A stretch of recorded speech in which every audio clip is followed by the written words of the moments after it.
Es sind harte Maßnahmen, die wir verabschiedet haben. Es sind belastende Maßnahmen.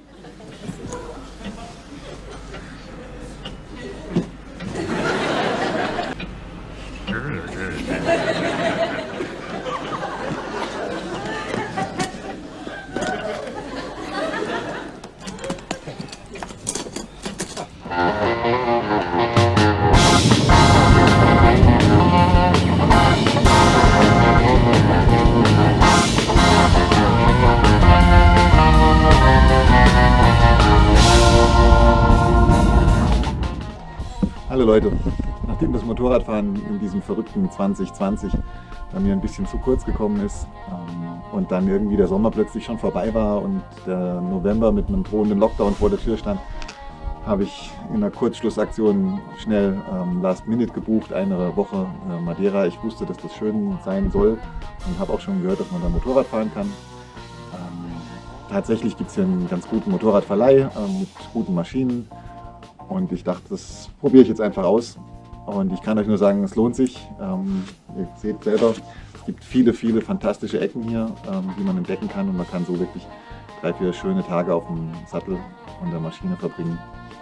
Und die Impression möchte ich euch jetzt gerne zeigen. Viel Spaß, macht's gut.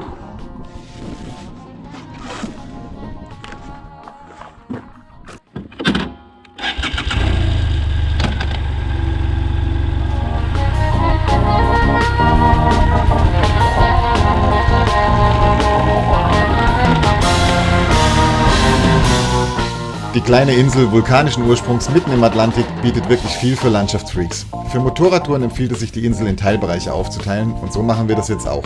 Zuerst fahren wir gemeinsam entlang der Südküste bis Porto Muniz.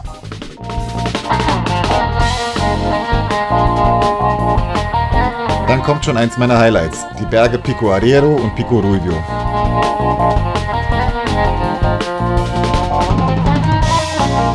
Anschließend zeige ich euch kurz den Osten der Insel und die Hauptstadt Funchal.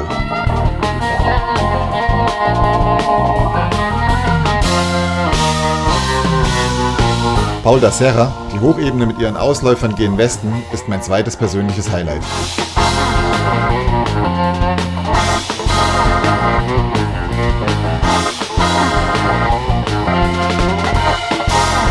Kurvensatt und tolle Aussichten gibt's dann im Zentrum der Ilia, bevor wir mit der legendären alten Küstenstraße ER 101 abschließen.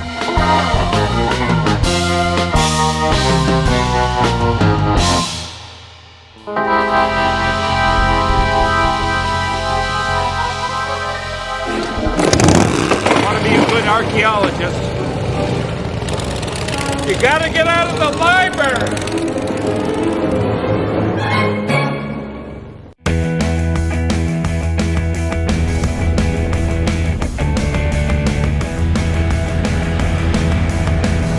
Die Südküste ist sehr stark besiedelt und leider auch ein bisschen zersiedelt, aber trotzdem bieten sich einem fantastische Panoramen.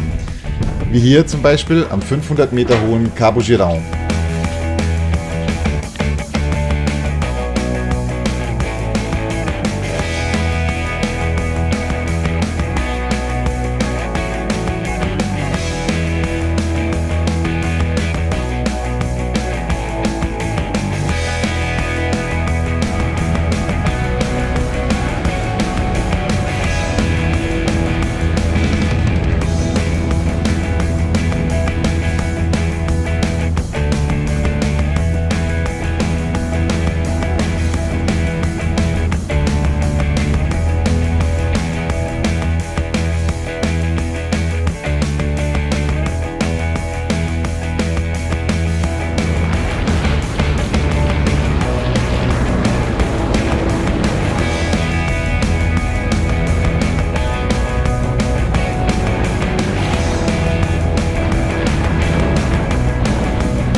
Die wohl schönsten Aussichten und besten Kurven bieten die vielen Sträßchen um und auf dem 1818 Meter hohen Pico do Arero.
Um auf den höchsten Berg, den Pico Ruido, zu fahren, muss man zunächst an die Nordküste und sich dann durch den Nebel kämpfen.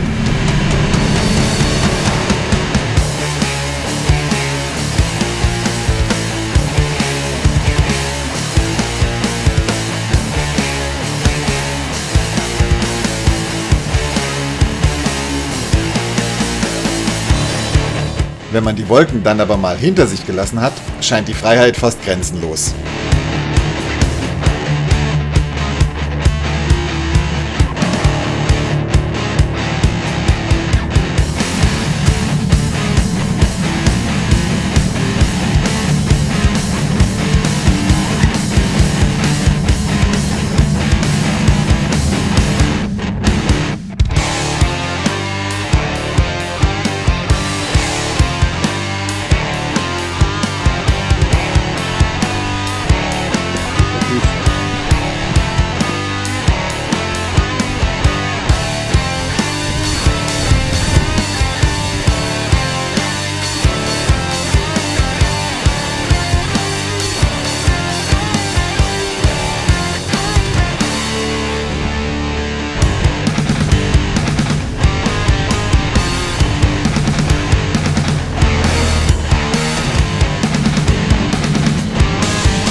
Wie ihr seht, es gibt jede Menge schöne Plätzchen hier, auch mal mit Schatten, wenn es einem die Sonne zu warm wird. Aber Aussichtspunkte natürlich ohne Ende. Und was einfach so Spaß macht, ist das Entdecken. Einfach mal rechts abbiegen, links abbiegen und schauen, was einen erwartet.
Im Osten der Insel gibt es die Landzunge Ponta di San Lorenzo und ein paar schöne Serpentinen, um Porto da Cruz zu entdecken.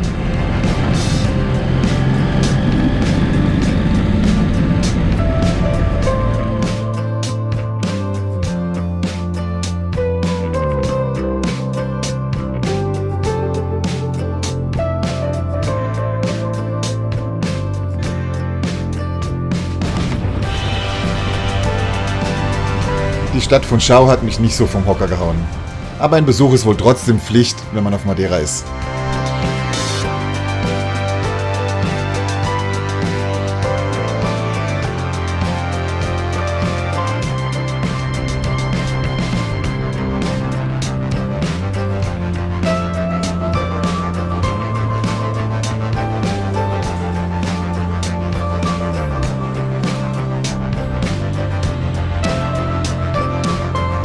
Gut, dass ich da nicht runtergefahren bin.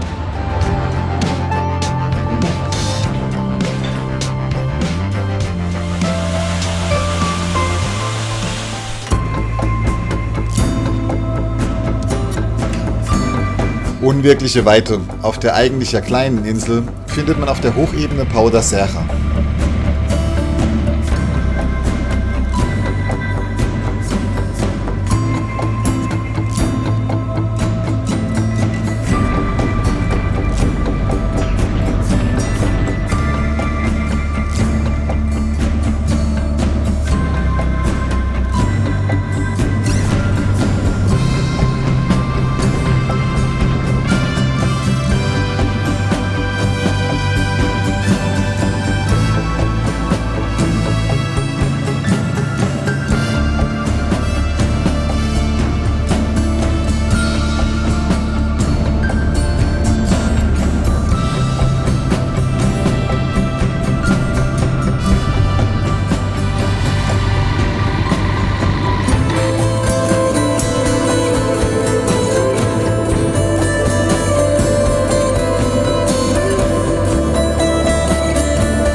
Weiß jemand, ob diese Immobilie zu verkaufen ist?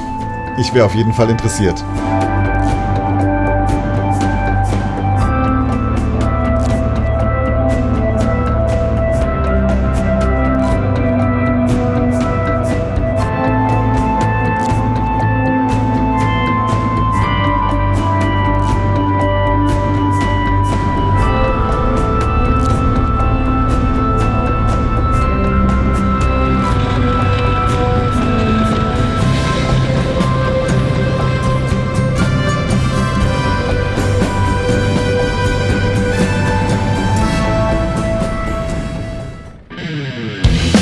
So, jetzt ist Zeit für Kurven.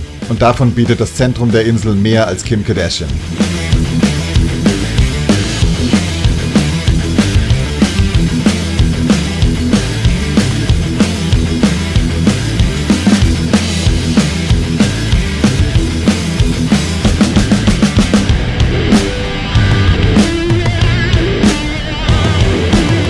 Egal ob auf der Passstraße ER 228 um Serra da Água oder die Gegend um Corral das Feiras. Hier kann man sich austoben.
Die alte Küstenstraße ER 101 ist legendär, da sie sich in Teilbereichen mit nur 3 Meter Breite an extrem steilen Klippen entlanghangelt.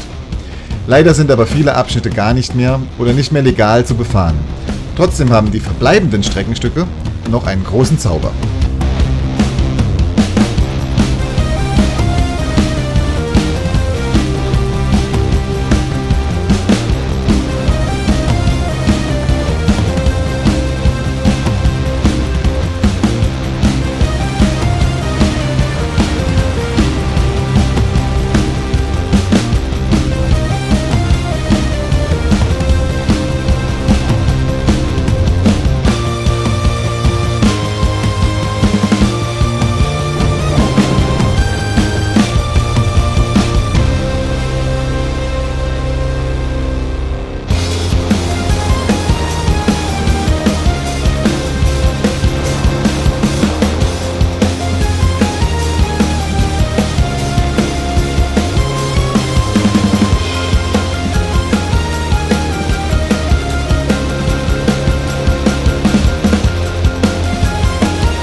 So Leute, das ist die alte Küstenstraße. Hier im Doppelverkehr ging es früher rauf und runter entlang der Küste. Heute ist verboten zu fahren wegen Steinschlaggefahr und Bruchgefahr und ja, Gefahr halt. Es hat aber trotzdem ein bisschen Reiz, da hochzufahren. Allerdings habe ich mich entschlossen, das mit der Leihmaschine hier nicht zu machen. Allein schon mit den Straßenreifen, diese Steine sind unheimlich spitz und scharfkantig. Vielleicht beim nächsten Mal, vielleicht auch nicht. So, das war meine Schnellzusammenfassung für meinen 5 Tagen auf Madeira. Mir hat es viel Spaß gemacht. Ich kann es nur empfehlen. Bis zum nächsten Mal. Macht's gut. Ciao.